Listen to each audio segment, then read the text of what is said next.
tanaman timun suri ini cukup subur dan berkembang dengan sehat melalui proses tips 1, tips 2 maupun tips 3. Nah, sedulur, tips keempat dalam sukses budidaya timun suri adalah yang pertama, tentu kegiatannya seperti membersihkan rumput dan gulma pada titik poin tanaman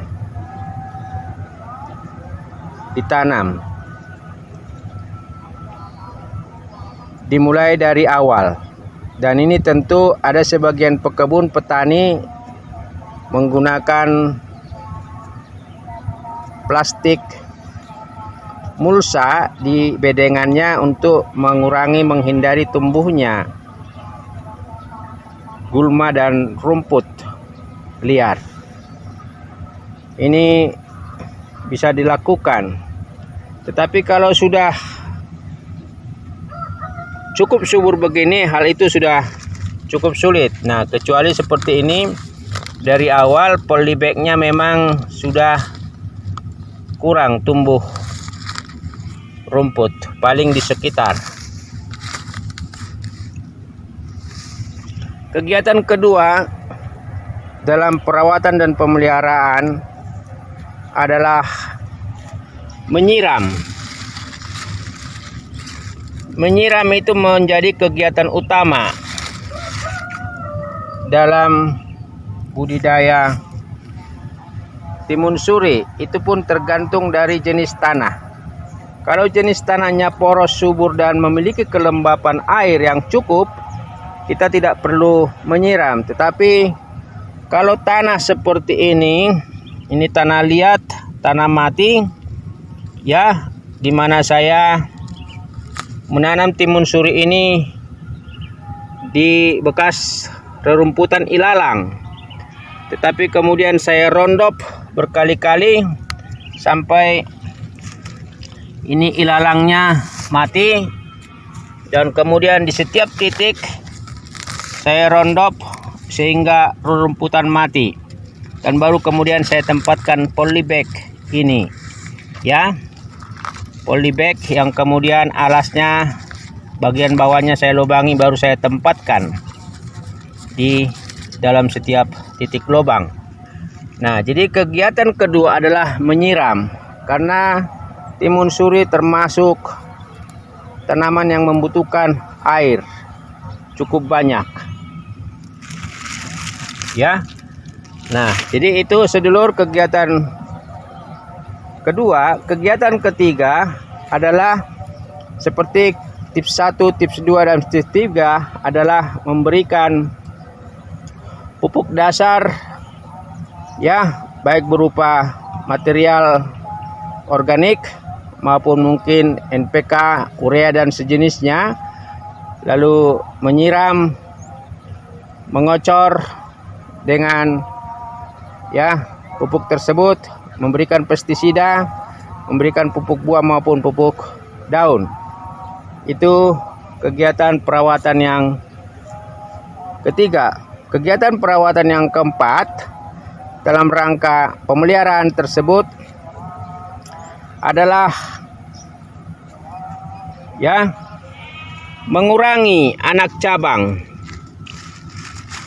Seperti ini sedulur, ini adalah batang, dan kita harus mengurangi anak cabang yang tidak perlu, ya, dan memotongnya.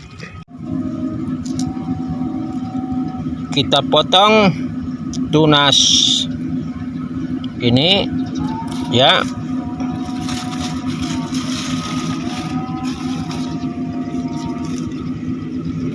meskipun sudah banyak bunga, tetapi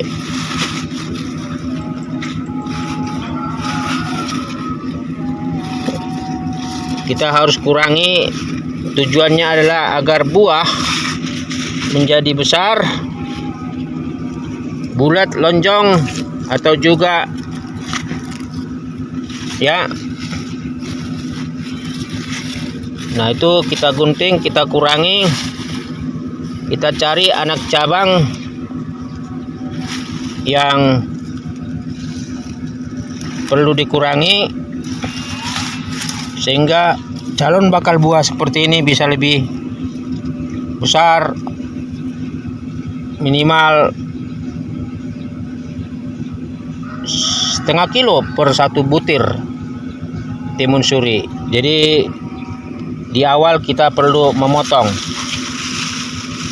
ketika timun suri kita mulai berbunga.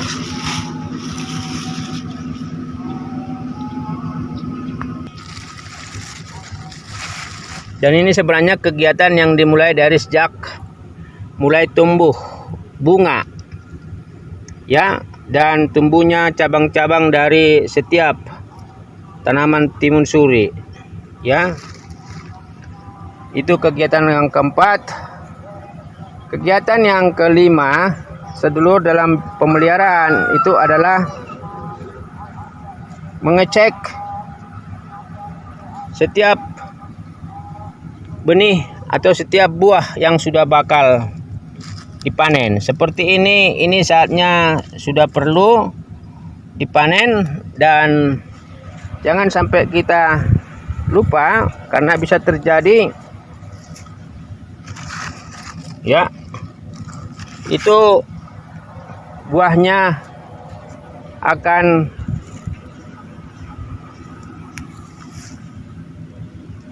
retak atau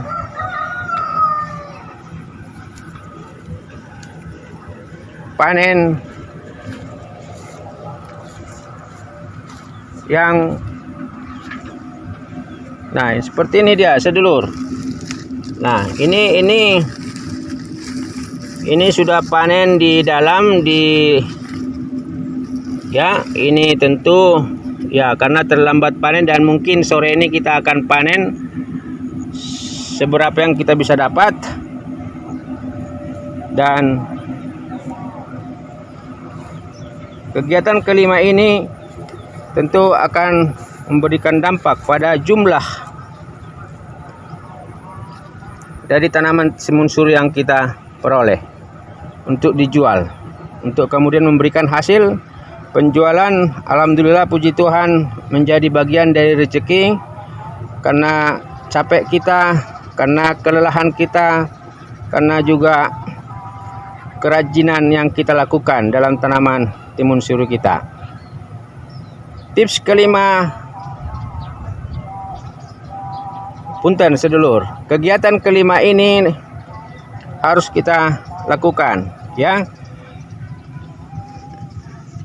karena seperti ini akan menyusul, ya, beda dengan yang seperti ini, ya. Nah, para pekebun pasti punya naluri mana yang sudah tepat jatuh tempo untuk dipanen. Hasil yang berlimpah atau cukup untuk kemudian memutar dan membiayai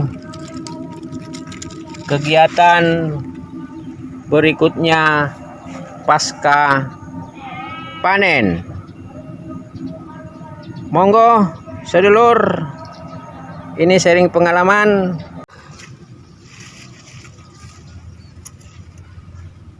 Wow, lumayan.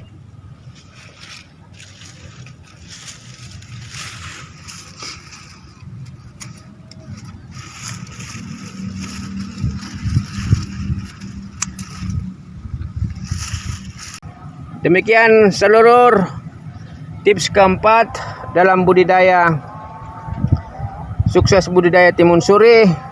Mohon maaf, ini adalah sharing pengalaman dan semoga bermanfaat, karena setiap pekebun petani berharap hasil dari kegiatannya, pekerjaannya akan memberikan hasil yang berlimpah.